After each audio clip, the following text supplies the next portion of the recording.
It's recording. Yeah, thanks.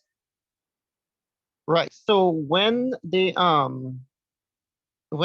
covalent bonds, kind of looks like something like that, right? So we have the hydrogen here, and we have the chlorine over here, and the hydrogen chloride bond, or the covalent bond in the middle there, is formed by one atom from hydrogen and one atom from chlorine coming together or joining to form that single bond there. So anytime you see a bond between it's usually written like this. Every time you see a bond between two covalent compounds, it means usually that one electron comes from one atom and the other electron comes from the other atom, and that's how you get your bond here. That's how you get that bond there to hold up the molecule, right?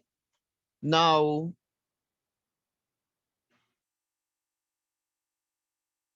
yeah. So that's normal covalent bond. However, coordinate bonds, they're similar to covalent bond, but the main difference between them is that both electrons come from a single atom. Both electrons come from one atom. Now, usually, it's a case where we have lone pairs of electron. Now, what are lone pairs? If you were to look at the structure for nitrogen, so nitrogen, we have the nucleus, we have the first shell, and we have the second shell. It looks like this, right? And nitrogen is number 7, right? So we have these 5 electrons in the last shell. If you notice these 2 electrons there, they form a pair, and they don't normally part in bonding. They won't be split up. And because of that, they refer to as a lone pair. Because under normal bonding, they don't break apart, they don't connect with other electrons from other atoms to form bonds. They just exist by themselves and they remain there. That's why they refer to as lone pairs. However, under coordinate bonding, what usually occurs?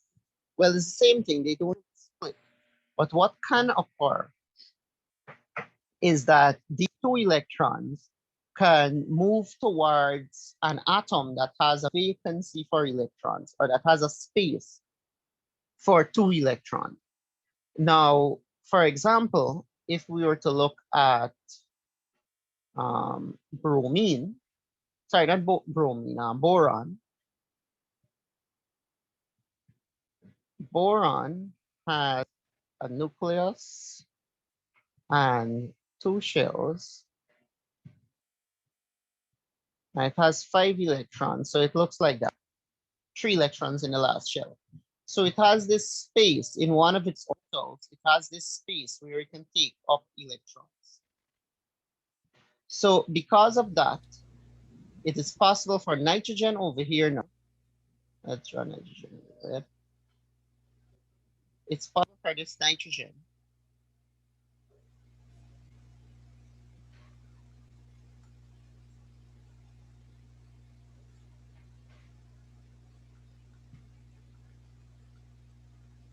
to donate across both of its electrons, right? When we say donate, we don't mean it leaves the nitrogen and go and moves permanently towards the boron, but simply that it forms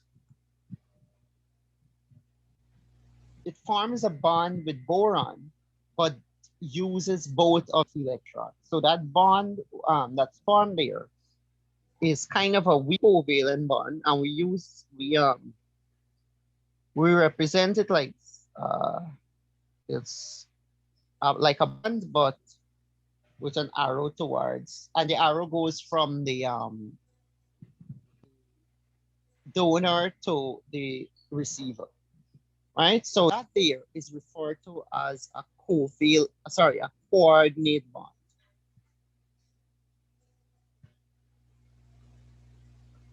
coordinate bond, and the compound that is formed would be referred to as a coordinate compound, right? So coordinate bonds form coordinate compounds. The thing to note though, although I drew it like this, the thing to note is that um,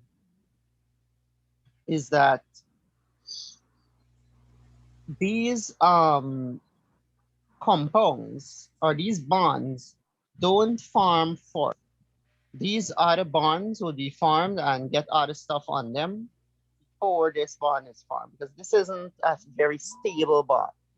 Um, it's not really that strong of a bond. It just holds together the atom molecules. So sometimes this would happen with ammonia and boron hydride and things like that. It happens um, with molecules that still have their lone pair electrons on them. So a better example would be if I were to show you ammonia. So this is nitrogen, and it has its double bond. It's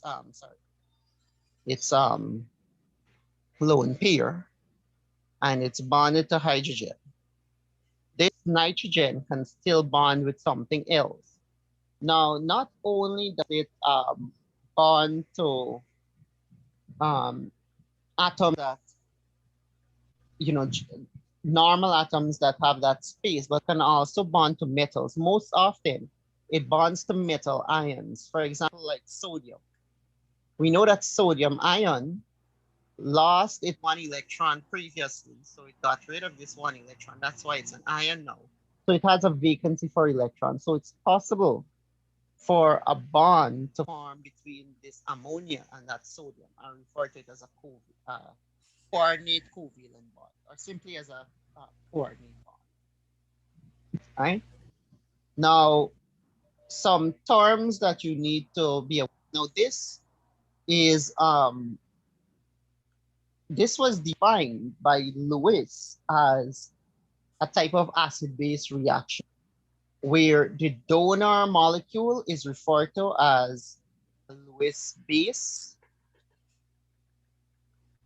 This is referred to as a Lewis base because it donates an electron pair.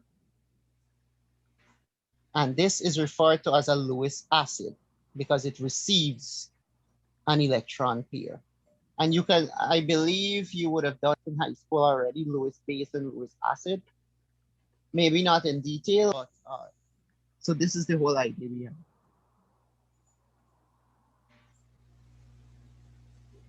The structure, the molecule that donates its electron is also referred to as a ligand. Ligand, a ligand. So that's another.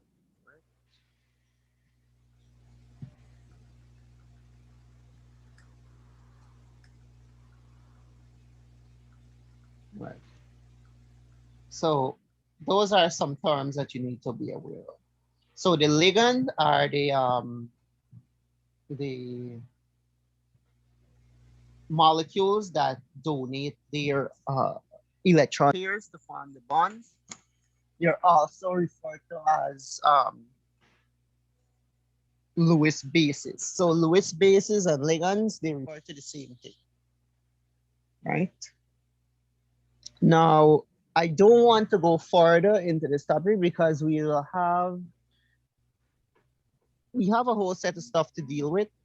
So this is just the intro for now to understand coordinate bonds and things like that. So we'll continue this. We'll probably continue this after your presentation. So when did I say was your presentation due? In 2 weeks.